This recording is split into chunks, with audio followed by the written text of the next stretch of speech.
Now, the fallout from Kevin McCarthy's ouster has, of course, shaken up the lower chamber, but senators have been also watching the rebellion against Kevin McCarthy unfold from the sidelines, and some of them are displeased with their colleagues in the House and lamenting the motion to vacate. Here's some reaction from Senate Majority Leader Chuck Schumer and Senate Minority Leader Mitch McConnell. Yesterday, a small band of MAGA extremists plunged Congress into pandemonium. For the first time in American history, a Speaker of the House of Representatives has been removed from his position at the hands of radicals that he empowered from day one. What happened yesterday is a failure entirely of the House Republicans' own doing, a disaster in the making, to the great detriment of Congress and to the detriment of the American people. Perhaps the most telling thing about this week's events in the House has been the way the Speaker handled them, with grace and with gratitude. Speaker McCarthy should be proud of what he and his team have accomplished on behalf of the American people over the past 9 months.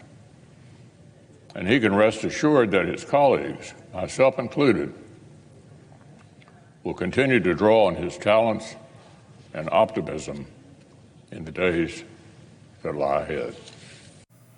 Joining us now with more perspective on all that is Hill reporter Al Weaver.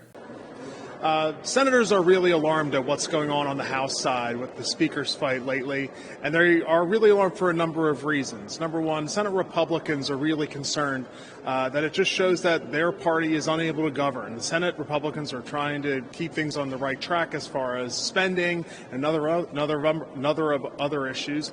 But it's really the House GOP is giving them issues with showing how they can govern, how they should be given responsibility to lead the parties in the future, especially with a presidential contest and consequential races in the Senate and House side next year. Senate Republicans are really worried about the optics and how this looks and how the Senate and the House can operate in the future. Second side is Senate Democrats and some Republicans are still really alarmed on what this means for Ukraine aid. Ukraine aid obviously was left out of the last continuing resolution that was passed over the weekend to help fund the government and avoid a government shutdown. But what this means moving forward is really a mystery. Well, will the future Speaker, will they be pro-Ukraine aid? Will they reflect this growing chatter in the House GOP conference on whether or not to help Ukraine? That's a major question that senators are looking to have answered.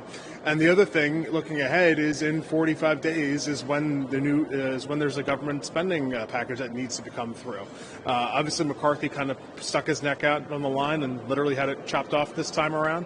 But will whoever the Speaker is in a month and a half, will they want to do that also? It's highly unlikely. It's a real question on whether they can get a full year funding package done, because obviously House Republicans, some of them do not want another continuing resolution. So how the future of spending, the spending process on Capitol Hill, that's really in limbo. So all in all, the Congress faces a big issue when it comes to how picking another Speaker and where the Congress goes from there.